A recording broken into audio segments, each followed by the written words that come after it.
I found this massive piece of machinery on a rural property in Tlalpuyeke, Jalisco, Mexico. It's a cast iron wheel, almost 2 meters across, with 4 thick spokes and a heavy shaft running through the hub. The locals say the site was once used to process Brazil wood for dye. What was this huge wheel built to do? This is a large rotary cutter, essentially functioning like a giant rotating block plane. Blades would have been bolted onto those flat machined surfaces on the spokes, extending just past the rim of the wheel to reach the cutting plane. As the wheel spun on its shaft, powered by a steam engine via a belt drive, the blades would shave or chip material fed against it. Given the Brazil wood theory, this machine was likely used to shred or chip the dense logs into smaller pieces, a critical first step before boiling the wood to extract its valuable red dye. I acquired this object yesterday and spent 14 hours researching it with no luck. It's about the size of a mandarin orange, made mostly of tarnished silver-colored metal, with 3 rubber sections that squish and expand when you twist the conical end. There are no markings anywhere. Does anyone know what it is? This is an expanding bottle stopper, designed to seal wine, oil, or vinegar bottles after opening. The mechanism is elegantly simple. When you twist the conical top, an internal threaded rod compresses the stack of rubber discs between 2 metal plates.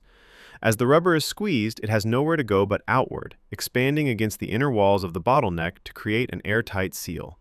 Releasing the twist lets the rubber relax so you can pull it out. This design has been around since the late 1800s and is still manufactured today for kitchen and bar use. I found these in the garage when we were cleaning stuff out for a move. They're little rubber-dipped brass pieces with small fingers or prongs that look like they're meant to clip onto something. They're very light and the metal bends easily. Does anyone know what they are? These are candle adapters, sometimes called candle cup converters. Here's how they work. Many decorative candle holders, chandeliers, and candelabras are designed to hold traditional taper candles, which have a long, narrow base.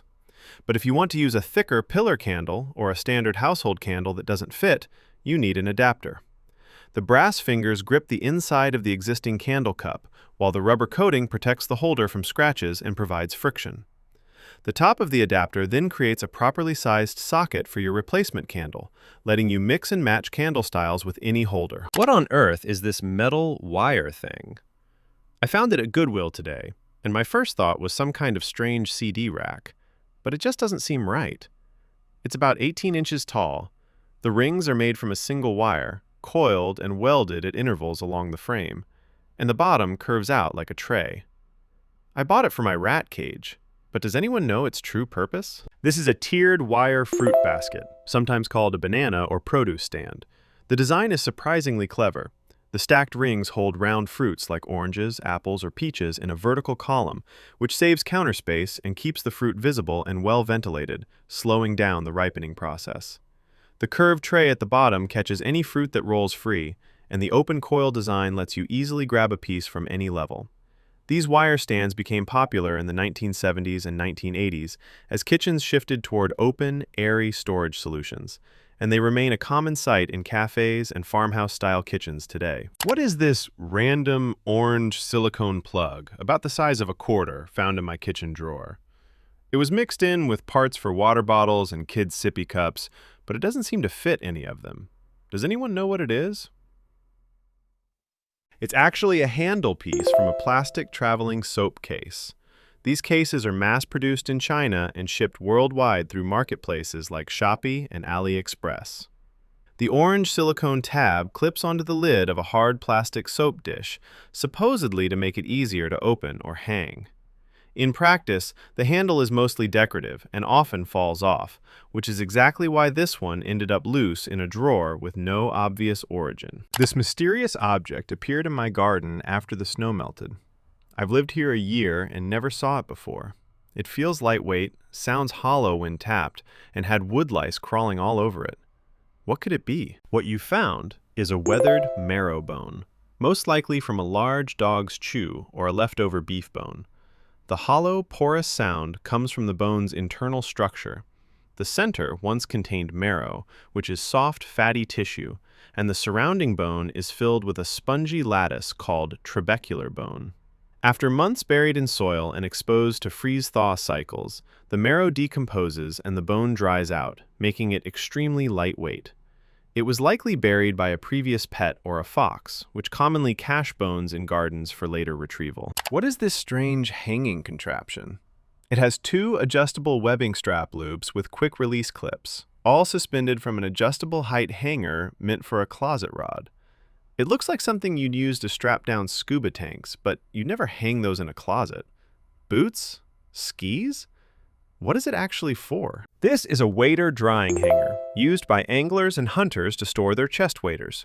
The two adjustable loops cinch around the boot portion of the waders, and the entire rig hangs upside down from the hook on a closet rod. Hanging them inverted is critical because it allows moisture trapped inside the waterproof boots and legs to drain downward and evaporate out through the open top. The adjustable height accommodates different wader lengths, and proper drying like this prevents mildew and dramatically extends the life of the breathable fabric. I found this in a box of old family items. It's about 3 inches long, gold-colored, and very lightweight. There are 2 bands you can push individually. One reveals a pin, and the other a small scoop. The end even screws off. Does anyone know what it is? What you found is a collapsing dip pen, though it's missing the nib that would have completed it. These compact writing tools became popular in the 19th century, especially after the mass production of steel nibs took off in Birmingham, England around the 1820s. The design let writers carry a functional pen in a pocket or purse without ink leaking. The small scoop you see was used to clean the nib slot, while the pin helped clear dried ink from the feed. Once fountain pens with internal ink reservoirs became widespread in the early 1900s, these collapsing dip pens quickly fell out of use. What is this hand-forged, wrought iron fireplace tool? It has a finger pull and a sliding cover that opens up a compartment full of white stuff inside. It came as part of a 5-piece set with a shovel, poker, tongs, and broom. Does anyone know what it does? What you found is a coal banking tool, sometimes called a curfew or fire carrier. Before matches and gas igniters were widely available, restarting a fire from scratch every morning was a real chore, so households developed the practice of banking coals overnight. The mechanism works like this. At night, you'd scoop the hottest embers from your fire into the enclosed compartment and slide the cover shut, which restricts oxygen flow and keeps the coals smoldering slowly until morning. The white material inside is likely ash, which acts as insulation around the coals. In the morning, you'd open the cover, transfer the still glowing embers back to the hearth, and have a fresh fire going in minutes. What is this black adjustable strap I found while reorganizing?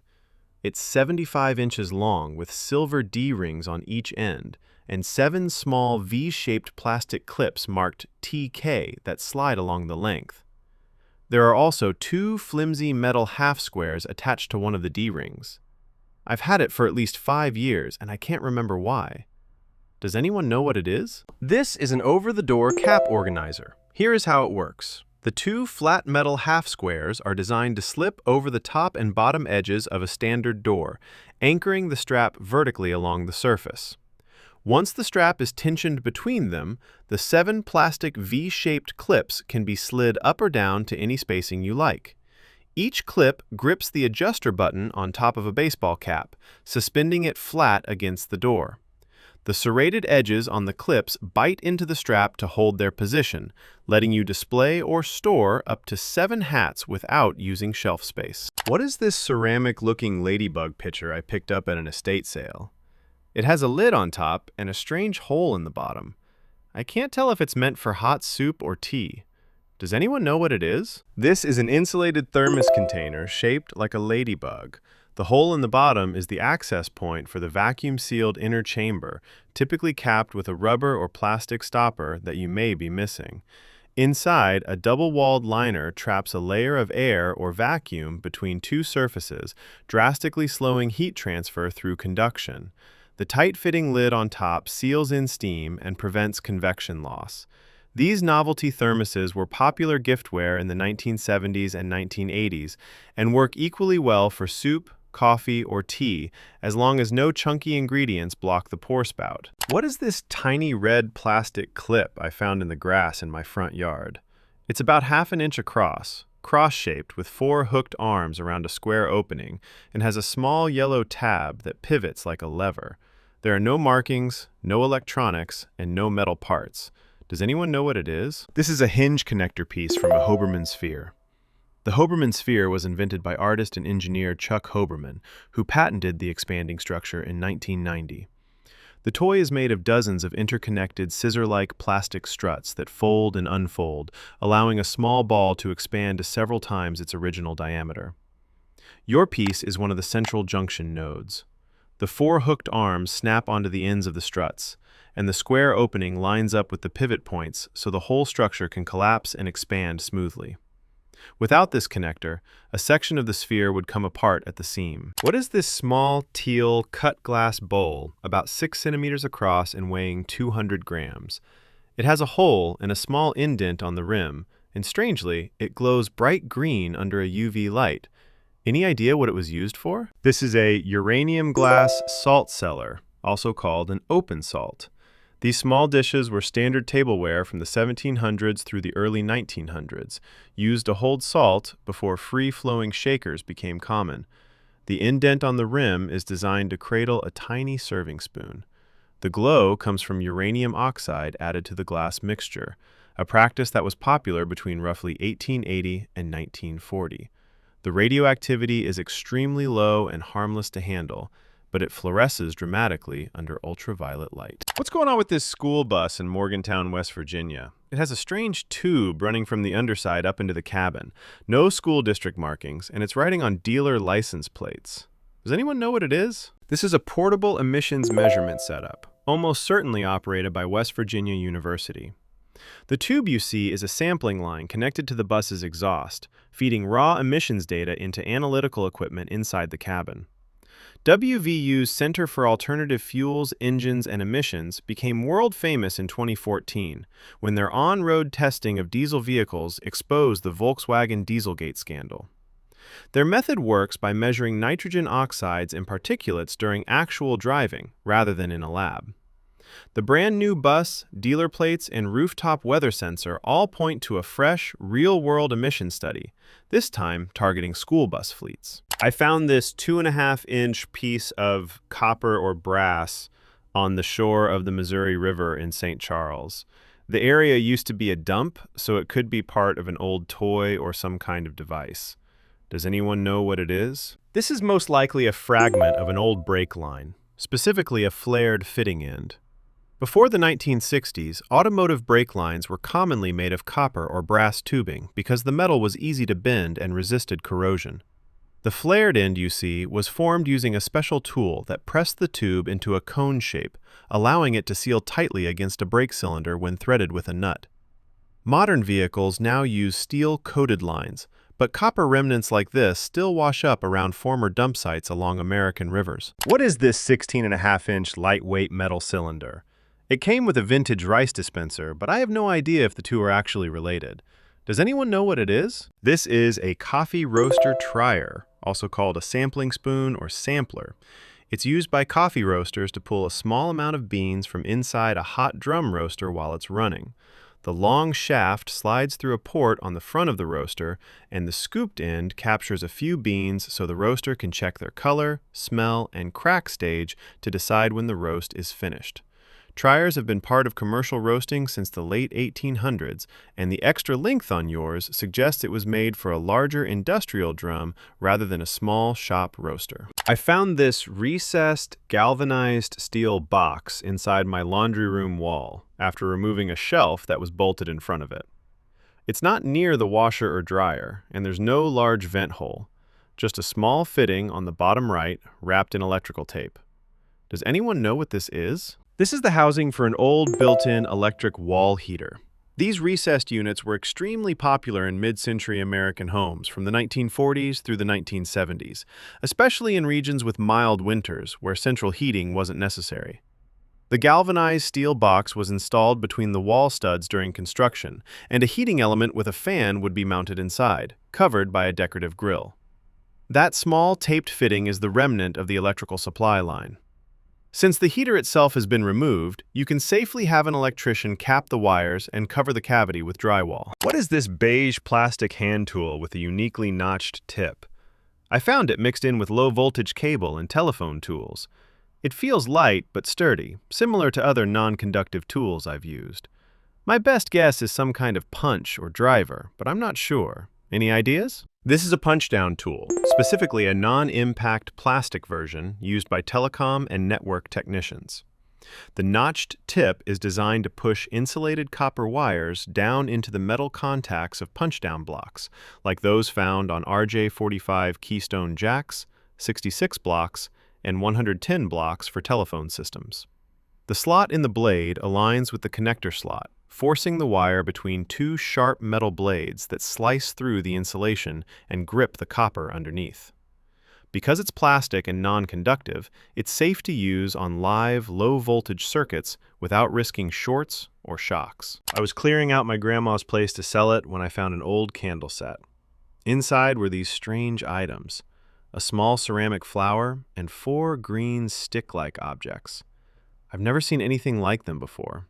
Does anyone know what they are? The green sticks are incense, and the ceramic flower is an incense holder. To use them, you insert the unlit end of the incense stick into the small hole in the center of the flower, then light the opposite tip. The flower base catches the falling ash as the stick slowly burns down. Incense like this has been used for centuries across many cultures for relaxation, meditation, and masking household odors.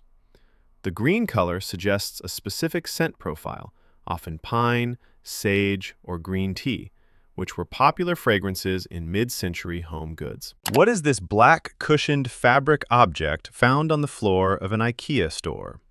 It's about 5 inches long, weighs only 2 ounces, and has a large elastic band with a smaller loop underneath. It looks almost like a soft child's slide shoe, but the band is on the wrong side. Does anyone know what it is? This is a crotch strap cover from a Nuna Mix stroller. Nuna is a Dutch baby gear company founded in 2007, known for premium strollers and car seats. The padded sleeve slides over the rigid plastic crotch buckle of the harness, cushioning the area between a child's legs to prevent chafing and discomfort during long rides. The larger elastic band wraps around the main strap, while the smaller loop secures the buckle tongue. These covers frequently fall off in public places when parents unbuckle their child in a hurry, which is exactly how this one ended up on the IKEA floor. What is this piece of farm or workshop equipment manufactured by Hiko in Dunkeld, Victoria, Australia? A motor drives a pulley, which moves a set of forks back and forth in a reciprocating motion, and there's a simple vise clamp at one end. Could this be an early powered hacksaw? Does anyone know what it is? It's a power hacksaw, a workshop machine that dominated metal cutting from the late 1800s through the mid-20th century. The motor spins a flywheel, which, through a connecting rod, converts rotation into the back and forth stroke of the saw frame. A long, hardened steel blade clamped in that frame cuts through bars, pipes, and structural steel held firmly in the vise. Gravity, or counterweight, provides the downward pressure, so the operator could simply start the machine and walk away while it slowly worked through thick stock. Heko was a small Australian engineering firm, and machines like this were once standard equipment in rural workshops before being replaced by faster bandsaws and cold-cut saws in the 1970s. I found these clear acrylic rectangles in a bag of picture-hanging supplies while clearing out my mother-in-law's house. The bag had hooks and wire in it. There are 8 pieces total. The larger ones measure 5.5 by 1 3/4 inches, and each has a small angled notch cut into one end. Does anyone know what they are? These are the kickstands for clear acrylic picture frames. Here is how they function. The small angled notch on one end slots into a matching groove on the back of a freestanding acrylic frame. Once inserted, the rectangular piece swings out at an angle behind the frame, acting as a prop leg that holds the frame upright on a desk or shelf. The 2 different sizes correspond to different frame dimensions, with the larger stands supporting bigger photos. These pieces are easy to lose because they detach completely from the frame for flat storage, which is likely why they ended up loose in a bag of hardware. What are these tiny brown things that keep appearing under my mattress? I noticed piles of them when I replaced my old mattress, so I cleaned and disinfected everything. But a few days later, the piles came back under the new mattress and even under my pillow. Does anyone know what they are? These are buckwheat hulls, the outer shells of the buckwheat seed. They're commonly used as filling for traditional pillows, meditation cushions, and some orthopedic bedding because they conform to the body and allow airflow. The holes are around 3 to 5 millimeters long and have a hard triangular shape that can look unsettling in piles. If your pillow or a cushion has a small tear or weak seam, the holes slowly leak out and gravity collects them under the mattress. Inspect your bedding for a split seam and the mystery will be solved. I found these metal objects in a veterinary office, each about 2 inches long. They were in the autoclaved junk drawer and look almost like drawer pulls. The pieces can fit together, but not all at once. Does anyone know what they are? What you found is an older style tracheostomy tube, specifically a reusable metal Jackson type. These have been used in human and veterinary medicine since the early 1900s, designed by surgeon Chevalier Jackson. The set consists of 3 parts that work together. The curved outer cannula is inserted into a surgical opening in the trachea to maintain an airway. The inner cannula slides inside it and can be removed for cleaning without disturbing the airway. And the obturator, with its rounded tip, guides the outer tube in during insertion. Modern hospitals use disposable plastic versions, but the metal ones are autoclavable and still kept on hand. I found this silver metallic object with 2 small clips on the back and a floral design on the front. It is non-magnetic and has a maker's mark that reads La Maricela Tasco with the number 950. Does anyone know what it is? This object is known as a place card holder, used at formal dinners with assigned seating. The 2 small clips on the back grip a paper card printed with a guest's name, and the floral base keeps it upright on the table. The marking tells you a lot about its origin.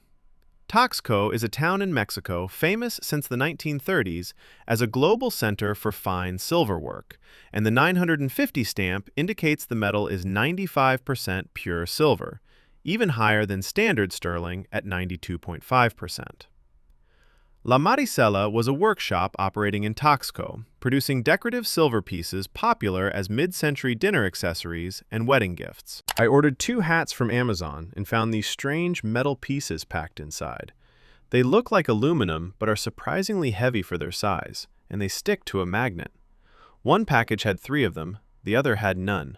Does anyone know what they are? It's a hat crown button blank, also called a hat top button form. These small metal discs are the structural core used to create the covered button at the very top of a baseball cap or fitted hat, where all 6 panels meet. During manufacturing, fabric matching the hat is stretched over the rounded blank and crimped into a backing piece, forming the finished button you see sewn at the crown. They were likely left in the packaging by mistake from the factory's quality control or assembly line. The fact that they are magnetic confirms they are steel rather than aluminum, which gives the finished button its solid feel and durability. What is this tiny wooden peg sitting inside a vintage sewing box? It's far too small to be a handle for a person, and it doesn't seem to lift the wooden lid above it. So what exactly is this little peg designed to do? This is a pull tab for the pin tray. In traditional sewing kits like this, the top compartment hides a removable tray underneath that's filled with straight pins and needles. Because the tray sits flush with the surrounding wood, there's no way to grip its edges without jabbing your fingertips on dozens of sharp points. The small wooden peg is glued to the center of the tray, giving you a safe handle to pinch and lift it straight out. It's a simple but clever piece of design from an era when sewing kits were built to last generations. What are these orange tripod objects placed along a highway in North Carolina? They stand about 6 or 7 feet tall, have electronic boxes mounted at the base, and a black and white bag at the top. There were about 15 of them spaced 100 yards apart over a mile of road construction. What are they for? These are portable environmental monitoring stations, most likely noise and vibration meters used during highway construction. The black and white bag at the top is a windscreen covering a sensitive microphone which records sound levels around the clock. The electronic box at the base houses the data logger and battery. Departments of transportation are legally required to monitor construction noise to comply with federal and state regulations, especially near residential areas. Spacing them every 100 yards lets engineers map exactly how sound travels along the corridor and verify that contractors stay within permitted limits. I found these scattered around my house. Small gold-colored V-shapes with a tiny hole at the point. I'm using a banana for scale. Only me and my wife live here, and neither of us is missing anything. Could it be from a keychain? Does anyone know what these are? These are jewelry components, most likely broken pieces from an earring, necklace, or bracelet. The small hole at the pointed end is where a jump ring or chain link would attach, connecting the V-shape to the rest of the piece. Because they are scattered, the original item probably snapped and the links fell out one by one over time. Since your wife says they aren't hers, there's a good chance one of her friends or a recent visitor lost a piece of jewelry without realizing it. Check under couch cushions and along baseboards. You may find more. What is this thing I found on the beach in Polzeth? It's very light and spongy, brown in color, and there were loads of them washed up, all the same size and shape. Any ideas? These are moon snail egg collars, also called sand collars.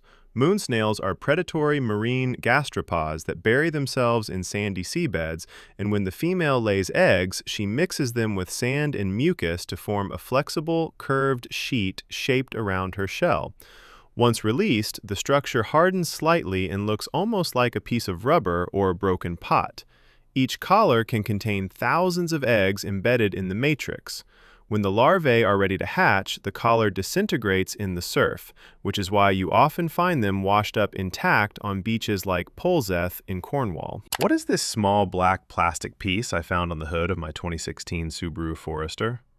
I was brushing snow off the car this morning and noticed it sitting there. It's about the size of my thumb and doesn't look like it came from my snow brush or wiper blades. Any ideas? It's an end cap from an ice scraper. Specifically the type designed to hold a rubberized or plastic scraping blade inside an aluminum track on the handle. The mechanism is simple but important. The aluminum extrusion forms the body of the scraper, and the replaceable rubber blade slides into a channel running along its length. Without something to plug each end, the blade would slide right out during use. This little plastic cap snaps into the end of the track and locks the blade in place. When one pops off, the scraper essentially falls apart, which is probably why this one ended up abandoned on your hood after someone cleared their windshield. What is this small round cap I found in my driver's side footwell? It's about 1.75 inches across, weighs only 5 grams, made of thin, aluminum-like metal with a blue, rubbery plastic seal inside, and has no threading at all. Does anyone know what it is? It's the resealable cap from a large energy drink bottle, most likely a NOS or similar brand. These caps use a press and twist closure system rather than traditional threads, which is why you don't see any spiral grooves. The thin aluminum shell is crimped over a bayonet-style lip on the bottle, and the blue plastic disc inside acts as the gasket that seals the carbonation in. NOS launched this distinctive grenade-shaped bottle design in 2005 to stand out on store shelves, and the cap doubles as a small, shot-style drinking lid. Once detached, they're lightweight enough to roll under a seat and vanish for months. I found 6 of these small green rubber rings hidden inside my cat's catnip toy. They're shaped like tiny donuts, about the size of a Cheerio, very lightweight, and don't stretch very much at all. Why would these be packed inside a cat toy? Does anyone know what they are? These are elastrator bands, also known as cattle castration rings. They were invented in New Zealand in 1942 by Dr. Albert Mills, and they're a standard tool in livestock management. A special plier-like applicator called an elastrator stretches the thick rubber ring open, allowing it to be slipped over the testicles or tail of a young calf, lamb, or goat.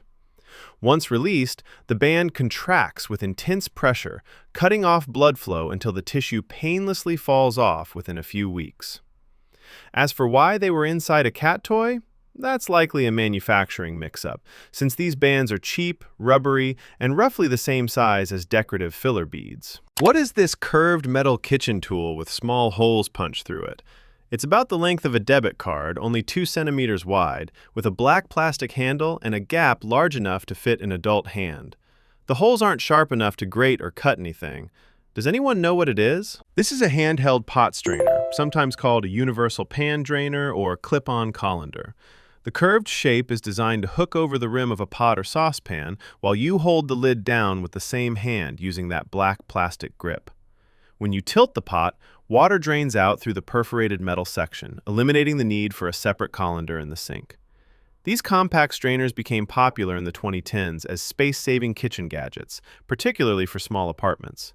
The holes are intentionally smooth since they only need to hold back pasta, vegetables, or rice while letting liquid pass through. What are these small, gold metal beads fixed into the pavement near Farringdon Station in London? They're embedded in the floor at seemingly even spacing, looking like polished brass blobs set permanently into the ground. Does anyone know what they are?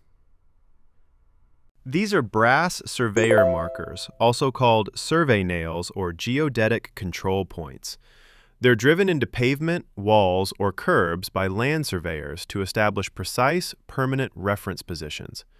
Each marker has known coordinates recorded in national mapping databases, allowing engineers to measure distances, elevations, and angles with millimeter accuracy when planning construction.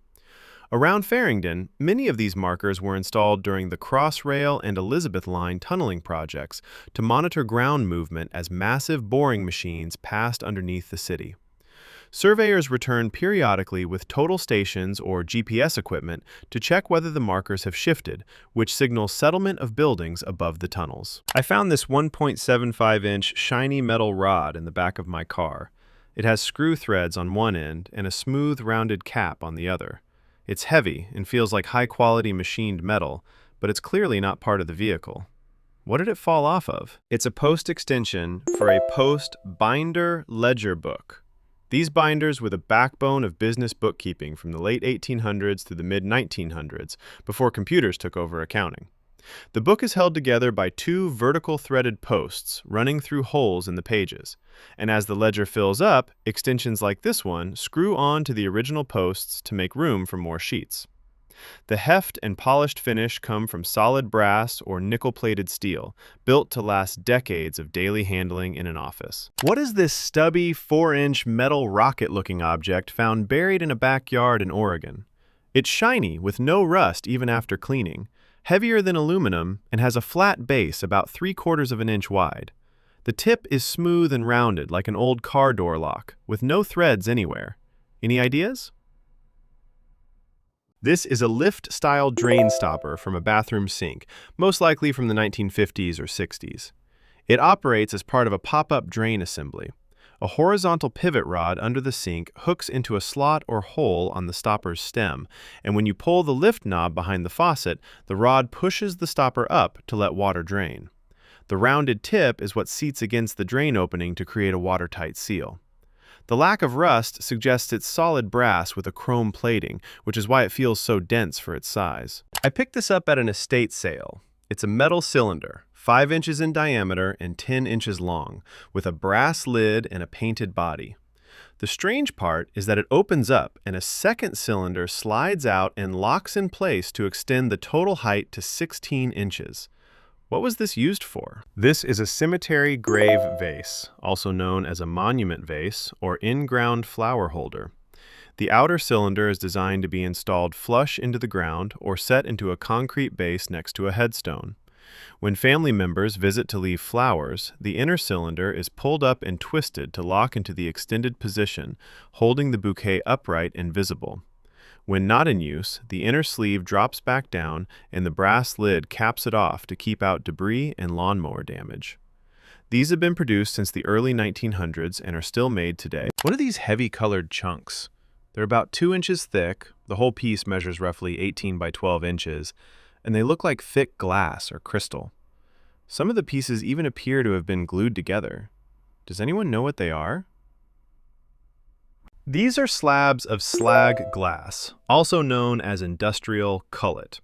They're produced as a byproduct when large glass furnaces are drained, cleaned, or shut down between production runs. Molten glass is poured out and allowed to cool in thick, irregular blocks. The intense color comes from metal oxides added during the manufacturing process, with cobalt producing deep blue, copper producing green, and selenium producing red. Decorative cullet became popular in landscaping and aquariums during the late 20th century, and larger pieces are sometimes bonded together with epoxy to create sculptural displays. I bought this iPad case off Amazon, and there's this odd hole in the side. My Apple Pencil fits into it perfectly. Is it meant to hold the pencil itself? That slot is designed to hold the cap of your Apple Pencil while it's charging. The first generation Apple Pencil charges by removing the small cap on the back and plugging the exposed lightning connector into the iPad's port. That tiny cap is notoriously easy to lose, so many third-party case makers added a dedicated holder to keep it secure during charging. It's a simple solution to a well-known design flaw that Apple themselves never addressed in the original Pencil. Going through my late grandmother's things, we found this wooden object with teeth and a big hinge. It was stored next to yarn and knitting supplies, and the wear marks suggest yarn was wrapped tightly around it. The hinge lets it fold in the middle. Does anyone know what this is? This is a butterfly loom, also called a tied waffle weave loom. Here's how it works. You wind multiple layers of yarn around the notched indents on the square frame, then tie the yarn together at each intersection using a crochet hook to pull the ties through. The wear marks on the front come from years of pulling those ties. Once the squares are tied, you connect them edge to edge to form blankets or shawls. The hinge is the clever part. It allows the frame to fold inward, releasing the finished square without cutting any threads. Similar looms are still manufactured today in the United Kingdom. I picked this up at the thrift store and let my curiosity win because it was so cheap. It's housed in a heavy-duty metal case that looks like it dates from the 1970s or 80s, with switches labeled XMTR, record and play modes, and rows of red LEDs. Does anyone know what it is? This object is known as a storyteller recording and transmitter unit, manufactured by a company called Tri-Fi Promotions. It was designed as a promotional audio loop player for businesses, most famously used in real estate talking house signs, car dealership lots, and museum exhibits. Here is how it worked. A business owner would flip the mode switch to record and speak a sales pitch into the unit, while the row of red LEDs acted as a visual volume meter. Once recorded, the message was stored on an internal loop and could be played back continuously. The XMTR switch activated a short-range AM or FM transmitter, broadcasting the audio to any radio within a small radius. A sign outside the property would invite passers-by to tune their car radio to a specific frequency to hear the message, making it an early form of location-based marketing. What is this heavy multi-switch electronic panel I spotted at a thrift store? Each toggle switch has 3 positions, and above each one is a small oval slot. The wiring behind it looks incredibly old and brittle. Does anyone know what this is? This is an annunciator switchboard, likely used for either a telephone and intercom system or as a theatrical control panel for lift winches and stage rigging. The 3-position switches probably correspond to raise, lower, and neutral commands. Those ovoid slots above each switch are mechanical status indicators. Instead of using light bulbs, they raise a small metal flag whenever the connected machinery activates. The flags are actuated by the long cylindrical solenoids mounted behind the panel. Based on the design and the deteriorated wire insulation, this piece dates to before World War II, or the 1940s at the very latest. My friend found this on the side of the road. It's a steel cylinder about 1.5 inches around and 2 inches long, with the word Pioneer stamped on it, along with 3 dots on each side. It unscrews into 2 halves, and each half has a small chain attached. Any idea what this is? These are dust covers for Pioneer hydraulic quick couplers. Pioneer is a well-known brand of hydraulic fittings used heavily on tractors, skid steers, and other heavy equipment. When you disconnect a hydraulic attachment, the exposed male and female coupler ends are vulnerable to dirt, grit, and moisture, which can contaminate the hydraulic fluid and destroy expensive seals.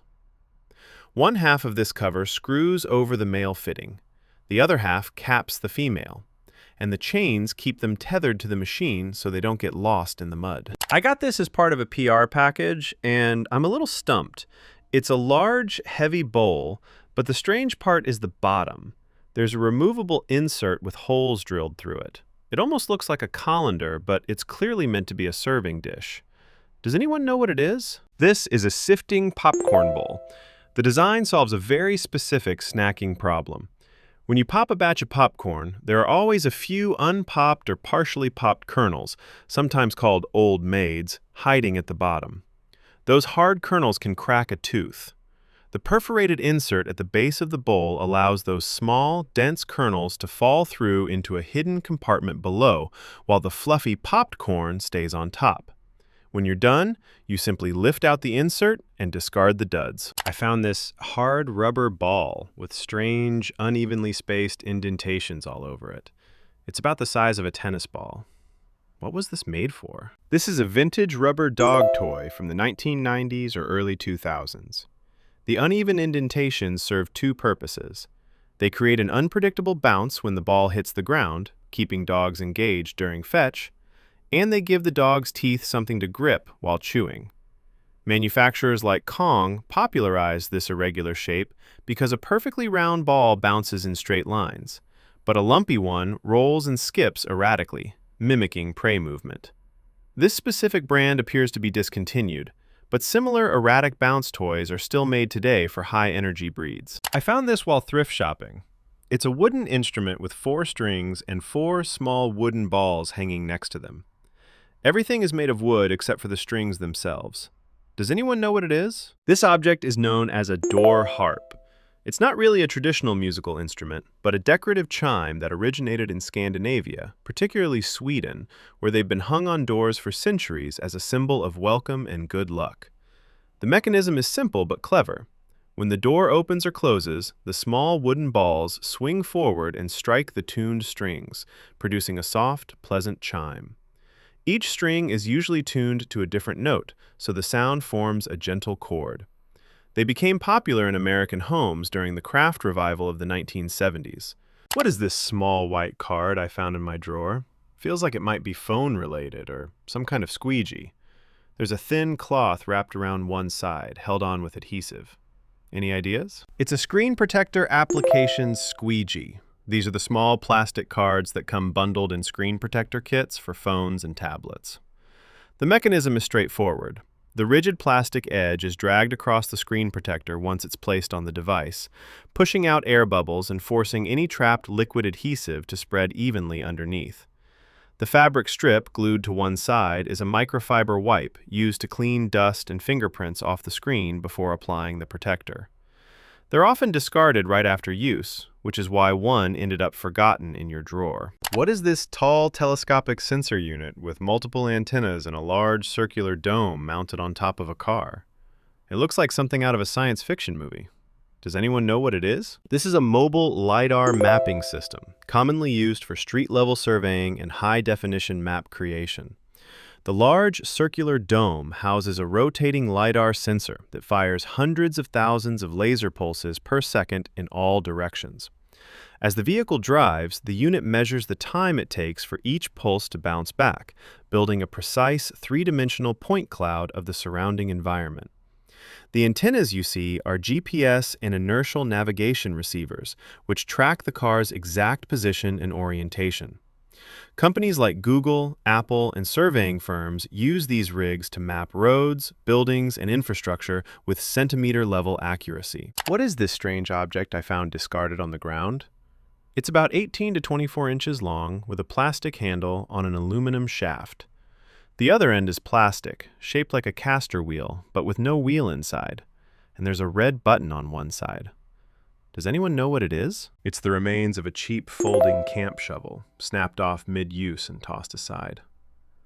These compact shovels are sold widely for camping, hiking, and emergency car kits, with designs dating back to military entrenching tools first standardized in the early 1900s. The red button you see is a spring-loaded locking pin that holds the shovel blade in either the folded or extended position. The plastic housing at the broken end is the pivot joint where the blade once attached. Aluminum shafts keep them light, but the trade-off is exactly what happened here. They snap under heavy prying loads. What is this pottery bowl with holes around the sides and a small glazed stick that sits across the top? We thought it might be a berry bowl or a yarn bowl, but neither explanation accounts for the stick. The stick is glazed at both ends, but unglazed in the middle. Does anyone know what it is? This is a mosquito coil holder. The stick is designed to suspend a spiral mosquito coil horizontally inside the bowl. You light one end of the coil and hang it from the unglazed middle section of the stick, which provides grip and a heat-resistant surface. As the coil slowly smolders and releases insect-repelling smoke through the side holes, the ash falls harmlessly into the bowl below. Mosquito coils were invented in Japan in 1895 by Ichiro Ueyama, and decorative ceramic holders like this one became popular accessories for porches and gardens, especially in humid regions where outdoor evenings demand insect control. What is this very large piece of gray industrial equipment? It has a large cylinder on one side and a smaller cylinder on the other, and it looks heavy-duty enough to be from an oil and gas facility. Does anyone know what it is? This is the top section of a modular steam boiler. Here is how it works. The larger cylinder is the upper steam drum, which collects steam as water boils in the tubes below. The smaller cylinder typically serves as a header or secondary drum that distributes feed water or routes steam to the outlet piping. Between the two drums, an array of bent water tubes circulates fluid in a controlled loop. As burners below heat the tubes, water turns to steam, rises into the upper drum, separates from any remaining liquid, and exits through the main outlet. Modular boilers like this are shipped as pre-assembled sections so they can be craned into industrial plants, district heating systems, or large commercial buildings without on-site fabrication. I found this tiny metal piece on my desk, only about 5 millimeters long. It has a strange, curved shape, almost like a small clip or prong. I've seen something similar online, but that one had a spike on the end, and mine doesn't. Where could this have come from? This is a spring contact pin from inside a USB or charging port connector. These tiny components sit inside the metal shell of the port and physically press against the pins of the cable when you plug it in, completing the electrical circuit. They're made from phosphor bronze or beryllium copper because those metals keep their springiness over thousands of insertions. When a charging port stops working, it's often because one of these contacts has broken off or lost its tension, which is likely what happened here. What is this small plastic clip? It's about 1.5 inches across, circular, with a little hexagon-shaped tip in the middle. It looks like it locks onto something, but I can't figure out what. Does anyone know what it is? This is a safety lock clip from a nasal spray pump bottle, like the ones used on Afrin or similar over-the-counter decongestants. It functions by slipping around the neck of the bottle, directly underneath the pump head. The hexagon section wedges into the gap and physically blocks the pump from being pressed down, preventing accidental spraying during shipping or storage. Once you remove it, the pump can travel freely and dispense the medication. Most people toss it the moment they open the box, which is why it looks so unfamiliar on its own. There's a strange oval feature on the ceiling of my 1902 Danish apartment. It's about 1.5 meters across at the widest point. It's not centered in the room, and it's been plastered over. To the right, there used to be a large doorway that's now bricked up, and the kitchen leads into what was once the master bedroom. Does anyone know what it is? This is the remnant of a stucco ceiling rosette, a very common decorative feature in Copenhagen apartments built around the turn of the 20th century. It functions as both ornamentation and a structural mounting point, originally surrounding the hook where a chandelier or oil lamp would hang. Because it isn't centered in the current room, the layout has clearly changed. The bricked-up doorway is the clue. The original room was likely larger, and the rosette marked the center of the main sitting area, where Danish families gathered beneath the hanging lamp for evening hygge. When the apartment was subdivided, later owners simply plastered over the decorative molding rather than removing it. I found this round magnetic device stuck to our car right near the driver's door handle. For context, the car has been sitting in a shared parking area outside a condo, and my dad hasn't driven it in about 3 weeks since his stroke. Neither of us put it there. Should I be worried it's a tracker? Does anyone know what it is? Good news, this isn't a covert GPS tracker. It's a wireless lavalier microphone designed for smartphones, most likely a unit from brands like Hollyland, Rode, or one of the many similar models sold on Amazon. It works by clipping or magnetically attaching to clothing, then transmitting audio over a 2.4 gigahertz wireless signal to a small receiver plugged into a phone. Content creators and vloggers use them constantly for interviews and outdoor filming. Someone likely lost it nearby, and the strong built-in magnet snapped onto your car's metal body as they walked past. No batteries large enough for long-term tracking, no SIM card, and no GPS antenna inside. I can see this from my window in London. It's a white post about 3 stories tall with a strange silver top that looks like an onion. It shakes in the wind, has no signage, and looks nothing like the nearby street lamps. Could it be for signaling? This is a flagpole, specifically one with a decorative ornamental finial at the top. That onion-shaped piece is called a truck, or a ball finial, and it serves a practical purpose. Inside the silver top, a pulley system runs the halyard rope used to raise and lower the flag. The slight swaying you observe is intentional engineering. Tall flagpoles are designed to flex in the wind to prevent structural failure. When no flag is flying, poles like this often look unusual because we associate them with the banner, not the structure itself. I found this pair of accessories that looks like earrings. They have a blocker on one end, but I can't pop it out or pull the pieces apart no matter how hard I try. Does anyone know what they are? These are South Asian screwback gold earrings. Unlike Western pushback posts, these use a threaded post and a matching threaded back that screws on tightly. The design has been common in Indian and Pakistani jewelry for generations, particularly for children's earrings, because the screw mechanism makes them nearly impossible to lose accidentally. To separate them, you need to rotate the back counterclockwise while holding the front steady. Because the threads are very fine and the gold is often soft, it can take many turns before the pieces come apart. I found this small 2-inch black keychain thing in a drawer. It breaks apart into 2 pieces and snaps back together pretty easily. The inside feels sticky, but nothing comes off on my fingers. Does anyone know what it is? What you found is a cigar punch. Unlike a guillotine cutter that slices off the entire cap of the cigar, a punch works by pressing a small circular blade into the closed end, removing a clean cylindrical plug of tobacco. This creates a narrow draw hole that concentrates the smoke and helps prevent loose tobacco from getting into the smoker's mouth. The sticky residue inside is dried tobacco oils and resins from previous use. These pocket punches became popular in the early 1900s as a discreet alternative to carrying a full-size cutter, and the keychain version remains a favorite among casual cigar smokers today. What is this strange metal spring connector attached to a flexible tube? The whole thing is about 15 centimeters long, and the spring tip is only 2 to 3 millimeters wide, with an even smaller spring nested inside it. Does anyone know what it is? It's the internal component from the tip of a long-stem barbecue or utility lighter. The flexible tube channels butane gas from the fuel reservoir up to the tip, while the small spring assembly serves 2 purposes. The outer spring protects the tube and acts as the ignition electrode, carrying the spark from the piezoelectric igniter at the handle. The inner spring stabilizes the gas flow and the electrical contact.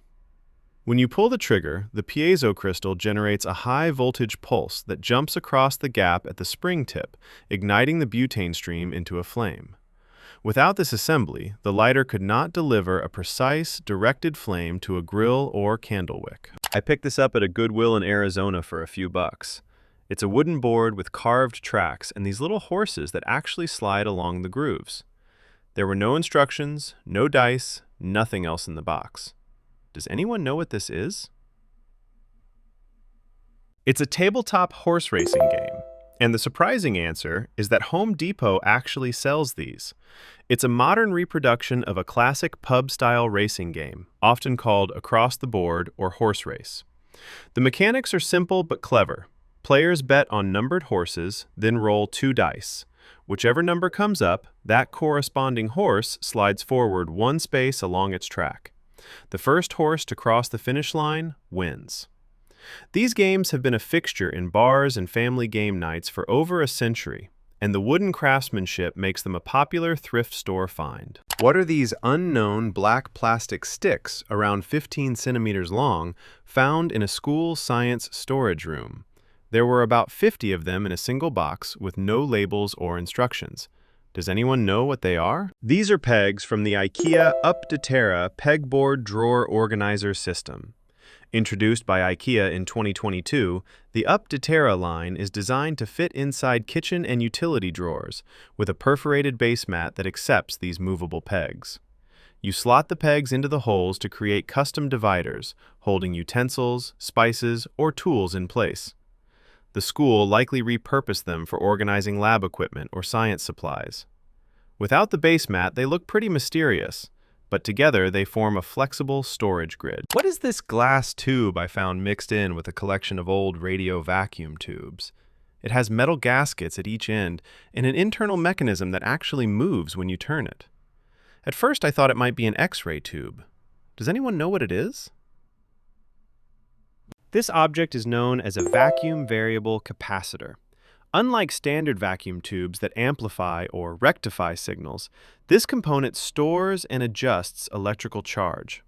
Inside the sealed glass envelope, two sets of concentric metal cylinders interlock without touching. As you rotate the external shaft, one set slides deeper into the other, changing the surface area between them and varying the capacitance. The vacuum inside prevents arcing at very high voltages, which is why these are used in radio transmission antenna tuning and industrial RF applications. Brands like Jennings manufactured these starting in the 1940s, and vintage examples like yours are now collected by amateur radio enthusiasts. I saw a man acting really suspicious next to a parked car. He pulled out this black box with orange and white dials, connected it to something near the front left tire, watched it for a while, then drove off after checking nobody was looking. What was he doing? It's a 12-volt portable air compressor. This specific model is part of the Conti Mobility Kit made by tire manufacturer Continental, and it's commonly included with new cars instead of a spare tire. The unit plugs into the vehicle's 12-volt outlet and screws onto the tire valve to reinflate a flat. The orange dial typically controls the sealant injection, while the white gauge displays pressure in PSI or bar. He likely wasn't doing anything sinister, just topping off a slow leak on his own car before heading out. What are these giant circular objects being hauled down the highway? I just saw an 18-wheeler driving past with two of them strapped to the trailer. They're enormous, almost as tall as the truck itself. Does anyone know what they are? These are industrial spools for co-rod, also known as continuous rod. They're used extensively in the oil patch, particularly by companies like Lifting Solutions, which specialize in this technology. Here's how it works. Traditional oil wells use jointed sucker rods that connect a surface pump to a downhole pump, but every joint is a potential failure point. Co-rod replaces those with one continuous length of steel rod, sometimes thousands of feet long, wound onto these massive spools for transport. At the well site, a specialized truck unwinds the rod directly into the well bore, dramatically reducing wear, leaks, and maintenance costs. I picked these up at a local thrift shop, and Google Lens was no help at all. They appear to be aluminum, weigh about half a pound each, and measure 8 inches long. There are no markings anywhere on them. They have a threaded end like they're meant to screw into something. Does anyone know what these are? These are decorative curtain rod finials.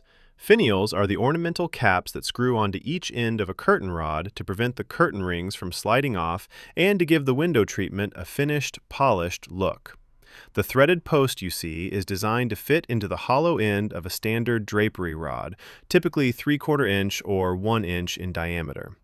Aluminum finials became popular in the mid-20th century as a lightweight, affordable alternative to brass or wood, and decorative styles like these were often sold as upgrade kits to customize plain rods. What is this 5 by 5 inch piece of wood with cutouts? It looks like a flat board with several small shapes punched out of it. Does anyone know what this is? This is a craft template, specifically a cutting board used to produce small wooden sled shapes. These are popular Christmas decorations and ornaments, often hung on trees or used in winter-themed crafts. The board is what remains after the sled silhouettes have been cut out using a scroll saw or laser cutter. Hobbyists and small craft businesses use these patterns to mass-produce identical wooden ornaments, which are then painted, distressed, or decorated with miniature accessories like tiny skis or holiday greetings. I found these in a tin among my deceased family members' belongings. They're small metal pins with tiny wooden tips, all lightweight and identical in size. I've added a bobby pin for reference. Does anyone know what these are? These are gramophone needles, also called phonograph needles, used to play 78 RPM shellac records from roughly 1900 to the 1950s. The metal point would rest in the spiral groove of the spinning record, vibrating as it traced the contours cut into the disc. Those vibrations traveled up through the tone arm and were amplified by the gramophone's horn, producing sound. Each needle was designed for single use, or just a few plays before going dull, which is why they were sold in tins of 100 or more. Brands like Victor, His Master's Voice, and Columbia were the biggest manufacturers. What kind of pliers or nippers are these? I found them in a mixed pile of tools from various disciplines, including leathercraft, machinist tools, and a few blacksmith tools. Does anyone know what they are? These are farrier's nail pullers, also called crease nail pullers, used in horseshoeing. When a farrier needs to remove an old horseshoe, they use these to grip and extract the nails that hold the shoe to the hoof. The narrow, pointed jaws are designed to fit into the crease of the horseshoe and clamp onto the small nail heads, which sit nearly flush with the metal. Once gripped, the farrier rocks the tool to lever each nail out cleanly without damaging the hoof wall. This style of tool has been used by farriers for well over a century and remains essentially unchanged today. Which of these items surprised you the most? Let us know in the comments. For more unknown items, check out the other videos on our channel. Hit like and subscribe.